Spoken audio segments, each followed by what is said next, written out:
organización verde en defensa del medio ambiente, de conciencia del medio ambiente. Hicimos una alianza con Climate Reality, esta organización internacional que representa al Gore desde hace años ya, los primeros que empezaron a dar el auxilio del calentamiento global. Y está también ahí en proyectopuente.com.mx el perfil de Karina López Ivich, que ella tiene ya toda una vida luchando por pues tener un medio ambiente sano, como le titulamos ahí la entrevista, para que usted la consulte. Lucha por suelos sanos, aires limpios y el rescate climático en Sonora, por toda una trayectoria en medio ambiente. Y iniciamos también, aparte de la historia que le vamos a estar presentando, con entrevistas de alto calibre, de alto nivel, internacionalistas y gente de diferentes partes del mundo, analizando para Sonora y México lo que pudiéramos hacer o para el medio ambiente. Adelante. Puente Verde es presentado por Suquim, suministros químicos, ecológicos y biodegradables para la limpieza del hogar, comercios, instituciones e industrias. Voy con más información y bienvenida a Karina López. ¿Cómo estás? Muchas gracias. Empezando el año bien. Exactamente. Muy bien, muchas gracias. Ahí está. Y le damos la bienvenida a la maestra Natalia Lieber. Ella es directora regional de Climate Reality América Latina. ¿Por dónde empezamos, Karina? Yo creo porque tratamos de hacer conciencia ya internacional desde lo local.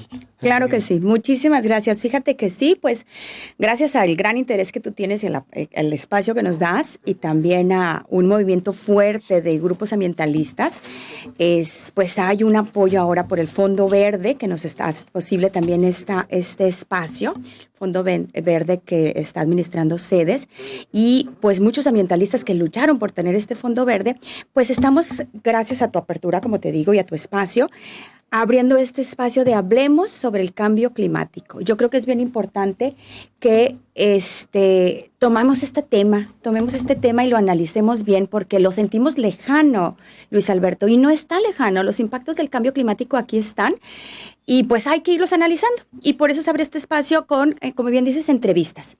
Y a mí me da mucho gusto que podemos empezar con Natalia. Natalia, como bien dices, es directora de Climate Reality de México y Latinoamérica. Ella, te cuento muy brevemente, ella tiene estudios en la ITAM de Relaciones Internacionales, también tiene diplomado en Innovación Social por parte de Global School de Austria y también tiene diplomado en Educación Ambiental para la Sustentabilidad por parte de la Universidad Iberoamericana y fue nombrada como una de las 30 promesas de México por la revista Expansión. Entonces, y sobre todo quiero decir, Natalia es apasionada del tema y pues está aquí para platicarnos un poquito más. A mí me da mucho gusto que podamos empezar con ella esta sección. Natalia, ¿cómo estás? Bienvenida a Proyecto Puente. Buenos días. Buenos días, Luis Alberto, Karina. Un placer estar acá acompañándole. Gracias por iniciar esta sección relanzada. ¿Cuál es el diagnóstico que tienes a nivel Latinoamérica y qué podemos hacer desde lo local para contribuir al no deterioro ya del cambio de nuestro sistema ambiental? Pues bueno, Luis Alberto, como lo sabemos bien, el cambio climático está empeorando día con día. 2020 fue el año más caluroso jamás registrado en la historia. Y de no tomar medidas urgentes, esta tendencia va a seguir aumentando. Para el caso de América Latina, desgraciadamente estamos en una posición altamente vulnerable. Y tomemos el caso de Sonora, que es vulnerable a los huracanes, a las sequías, a la sobreexplotación de peces, por ejemplo, en el caso de la sequía, pero Sonora dio su peor sequía en 50 años. Y con el sector agropecuario dice que es la principal amenaza a la sequía para esta industria. También tiene una gran industria turística, y el aumento del nivel del mar, pues lo que está haciendo es destruir toda la construcción que está sobre la costa, conflictos sociales, migración, porque pues, empieza a faltar el agua y empiezan a faltar los recursos. Y esto que se ve en Sonora se repite en diferentes lugares de América Latina. Si pensamos, por ejemplo, en Centroamérica, pues ya hemos visto 2 caravanas migrantes que vienen de esta parte muy vulnerable de Centroamérica a la sequía, y empezamos a ver esos movimientos migratorios forzados que ya no es solamente por buscar una mejor calidad de vida, que quieren llegar a Estados Unidos, sino porque la gente no tiene que comer. Pero también en América Latina, bueno, tenemos muchos recursos naturales, tenemos sumideros naturales de carbono que pueden ayudar a resolver el problema. Si cuidamos los bosques, si cuidamos los océanos, pues podemos sacar todo ese CO2 de la atmósfera que estamos depositando todos los días, principalmente con la quema de combustibles fósiles. También mucha de nuestra economía, como yo lo dije, depende de la agricultura. Podemos regenerar nuestra tierra a través de una agricultura inteligente y utilizando la tecnología. Y pues por último, una gran oportunidad es el tema de las energías renovables. Vivimos en un lugar geográficamente privilegiado para poder producir energías renovables, principalmente solar y eólica. Solamente México es el tercer país con mayor insolación en el mundo y podríamos incluso estar exportando energía de hacerlo bien y de aprovechar de manera inteligente nuestros recursos. Entonces, Karina, fíjate que sí, tocaste temas bien interesantes que abarcan lo que estamos viendo.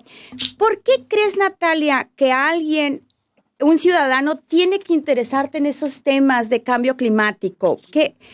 ¿Por qué deberíamos estar interesados? ¿Cómo nos está afectando nuestra vida diaria? Coméntanos un poquito de eso, Natalia, para nuestro público. Es una excelente pregunta, Karina.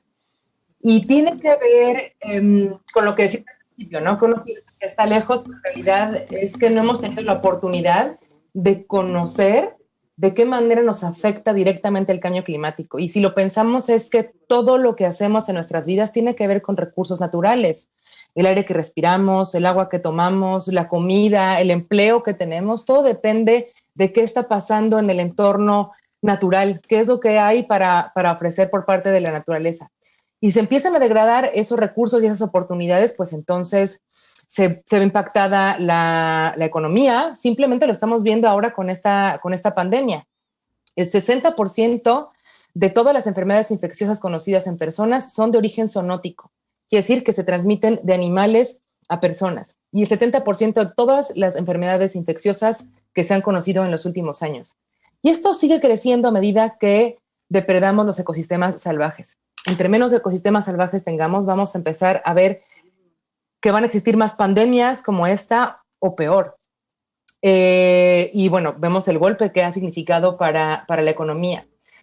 Cada huracán, cada sequía, también lo que sucede es que van degradando nuestras industrias y la calidad de vida de las personas que viven de esas industrias. La sobrepesca, de nuevo en Sonora, con la acidificación del mar, con el cambio de corrientes. Entonces son modelos de subsistencia que vamos perdiendo poco a poco. Ya lo dije también, el tema de la migración. Esta gente que de repente encuentra que no puede subsistir en su lugar de origen, ¿a dónde creemos que van a ir a parar? ¿Qué vamos a hacer con esas poblaciones que tienen que migrar forzosamente? Ya hoy es un problema de seguridad nacional.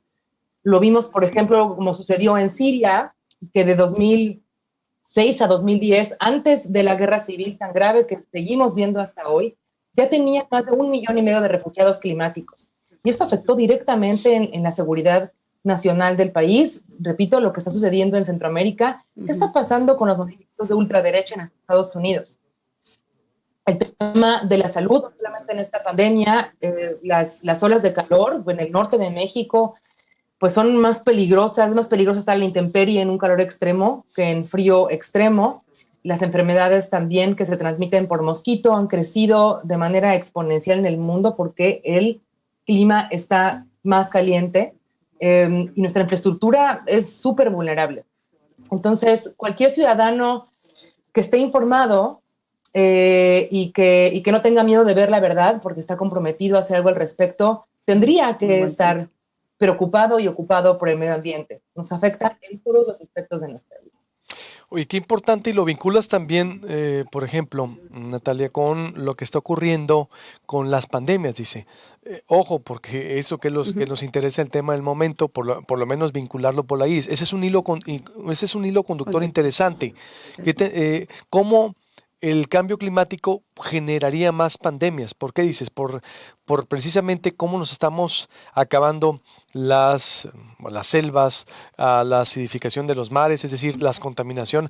Todo eso provoca la alteración y bueno, y las enfermedades, los datos que das también del contacto del humano con animales. Es decir, entonces, si no cuidamos el medio ambiente, vendrán pandemias más fuertes, más agudas. Es lo que adviertes. Sí, Luis Alberto, y lo dice Naciones Unidas.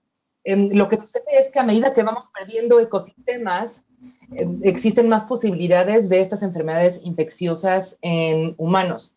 Y hay varias razones por las que estamos perdiendo ecosistemas a una velocidad, ecosistemas y especies. Estamos en una extinción masiva, estamos en la 6ª extinción masiva, perdemos especies todos los días, al ritmo que se perdían especies cuando desaparecieron los dinosaurios. Eso es lo que estamos viendo el día de hoy, mientras tú y yo, Karina, y los que nos están escuchando estamos vivos y estamos a cargo de proteger la madre tierra. Y una de las causas más importantes de esta pérdida de ecosistemas es definitivamente el cambio climático, otras el cambio de uso de suelo, la contaminación, especies invasoras, pero sin duda el cambio climático es un impulsor muy importante de la pérdida de ecosistemas. Más fuerte es el COVID. ¿Y qué tendríamos que hacer desde lo local, ciudadanos y gobiernos? Estamos aquí en un proceso de renovación de gobernatura, que es muy importante. Va a cambiar el gobernante que encabeza, que está al frente del Estado. Aquí la verdad se ha hecho un poco o no se ha informado por el cambio climático en Sonora. ¿Qué tendría que hacer el próximo gobernante de Sonora y junto con los ciudadanos? Yo te pregunto, para ir cerrando, porque yo creo todo lo que dices. Además, la 6ª extinción, parafraseando Elizabeth Colbert, ¿no? Que hace 4 años nos dijo, yo siempre recomiendo ese libro de la 6ª extinción, que es más depredadora de lo que estamos viviendo y que las otras 5. ¿Qué recomendación nos das a los gobiernos y a ciudadanos para cerrar? Pues mira, Luis Alberto, primero los gobiernos necesitan poner el tema de cambio climático en el centro de la política pública con un enfoque de derechos humanos. Tenemos que aprovechar nuestros recursos naturales, especialmente en energía renovable. En México ya no podemos pensar en energía con combustibles fósiles que daña el medio ambiente, que daña nuestra salud, que no es competitiva en precio ya a nivel global y que además si migramos a tiempo a un modelo de energías renovables podemos empezar a adaptarnos y a crear empleos de buena calidad y de largo plazo. Empezar a implementar tecnologías especialmente en el sector agropecuario y evitar que sigamos cambiando el uso de suelo precisamente para proteger los ecosistemas que ya hablamos hace un momento, lo importante que es. Y para impulsar todo esto, pues requiere financiamiento. Se tiene que poner el dinero del público en donde va a ayudar al público a tener una mejor calidad de vida. Y esto implica también, pues, tener medidas como el precio al carbono, ¿no? Que paguen los que contaminan y aquellos que están teniendo ideas e innovaciones que van a ayudar a las personas y al medio ambiente tengan más apoyo por parte de los gobiernos. Eso es muy bueno, que paguen los que contaminan. Que el que contamina paga. Y el que tire la basura, y el que tire el agua, y el que muchas cosas. Va a tener que haber otro criterio también punitivo o de conciencia, porque así como te pasas un semáforo y te multan, si estás tirando agua deben de actualizarse todo eso, por lo menos con una conciencia o campañas de conciencia. ¿Algo ibas a decir algo, Karina, para cerrar? Sí, claro, es un tema de, como bien dices, hay que darle valor a los recursos y eso es lo que no hemos hecho. No estamos acostumbrados al término, nos tenemos que acostumbrar las externalidades. ¿Cómo afectamos por nuestras actividades los seres humanos? Y por tanto, tenemos que darle valor a los recursos naturales y darle y pagar por eso, porque nos están dando muchos servicios, los servicios ambientales que nos da la naturaleza y no pagamos por ellos y todavía los estamos arruinando, ¿no? Me encanta cómo está cerrando Natalia porque son temas que vamos a abordar. La semana entrante, Luis Alberto, vamos a tener precisamente el tema del financiamiento verde con una persona que nos va a estar hablando del tema y para englobar lo que bien dice Natalia es poner en la agenda de los próximos gobernantes el crecimiento verde, dar empleos de calidad, crecer económicamente, pero beneficiando la naturaleza y beneficiando el desarrollo social. Eso es el crecimiento verde y lo vamos a abordar aquí. Sí, Natalia. Sí, Natalia. Y para ello, mi querida Karina y Luis Alberto, necesitamos que votar. Este año tenemos, como dices, en Sonora la oportunidad de poner a los gobernantes que queremos al frente, y la mayor acción que podemos tomar en una democracia es hacer o escuchar nuestra voz a través del voto. Por favor, todos los que nos estén escuchando y les interese el medio ambiente, asegúrense de ir a votar y asegúrense de hacerles saber a los candidatos que les importa las decisiones que vayan a tomar en medio ambiente. Y como decía Luis Alberto, quien no tome medidas para resolver este problema va a tener también un costo político. Pues muy, muy interesante, en verdad, Natalia, te pido que nos mantengamos en contacto. La verdad, traes mucha información y quisiéramos consultarte después para otros temas cuando haya necesario, y pues tenerte como una fuente de referencia si nos los permites. Con mucho gusto. Gracias y buenos días. Buen día. Hasta luego. Ya nos vamos. El próximo, mire, ya está la agenda, si la podemos poner ahí, por favor, la agenda. Con el siguiente jueves tendremos a José Amaya. Él es del Global Green, por ejemplo, Institute. Ajá, Crecimiento Verde. Después Iván Hernández Villegas, consultor del Banco Mundial. Ahí están, miren en la pantalla para que vean. Precisamente con el tema de el que paga contamina, los bonos verdes y el impuesto al carbono. Wow, y cerramos en este primer mes con Raúl Vera. Con el estimado, monseñor Raúl Vera, que trae todo el tema de por qué involucrarnos más, y religión y ciencia, que creo que es muy importante, ¿no? Te agradezco mucho para que vea el nivel que le dimos a la sección, más las historias que le vamos a estar presentando. Vamos a ampliarla más, de hecho, porque está muy interesante. Yo de veras no hubiera querido cortar a Natalia. Me fascina el tema, me apasiona mucho. Y vamos a estar dándole un muy buen segmento de medio ambiente cada jueves. Lo mejoramos con historia, con especialistas internacionales y con Karina López, que va a estar aquí con nosotros juntos analizando todo esto. Vuelvo con Sukim, porque es parte también de las empresas verdes y toda una cultura verde que envuelve a la atmósfera del Proyecto Puente. Gracias, Karina. Gracias. Corte y vuelvo también la reacción de Célida López. ¿Qué opina usted?